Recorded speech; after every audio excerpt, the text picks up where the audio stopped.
ইফতারির আগে কিছুক্ষণ তাসবিহ পড়ে সুবহানাল্লাহ, আলহামদুলিল্লাহ, আল্লাহু আকবার, লা ইলাহা ইল্লাল্লাহ, আস্তাগফিরুল্লাহ, সাল্লাল্লাহু আলাইহি ওয়াসাল্লাম, এই তাসবিহগুলো পড়ে পড়ে 100 বার করে পড়ে এরপরে দোয়া করবেন। ইফতারির দোয়া আগে কবুল দোয়া। আপনি কেউ নাই, হুজুর লাগবে না, হুজুরের লগে থাকলে হুজুরের লগে করবেন, নিজে থাকলে ঘরে একাকী আপনি দোয়া করেন।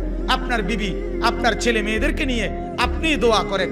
মা বোনদেরকেও একটু জিকির দোয়ার সুযোগ করে দিবেন।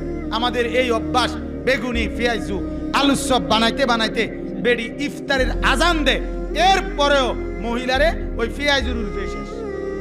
ওই মহিলার রোজাই হইল পেঁয়াজু আর আলুর চপ, ইফতার করতে সময় পায়। তাহলে এই মহিলার আখিরাত নাই? আরে বলেন না, তার একটু নেকি দরকার নাই? সেজন্য নিজের স্ত্রী মা বোনকেও ইফতারির আগেই আলাদা করে নিবেন। বলে না, যতটুকু হয়েছে হয়েছে, এভাবে মিলাই নিবেন যে আধা ঘন্টা আগে, 20 মিনিট আগে ঘরওয়ালারা বসে জিকির করে তাসবিহ পড়ে এরপরে দোয়া করবেন।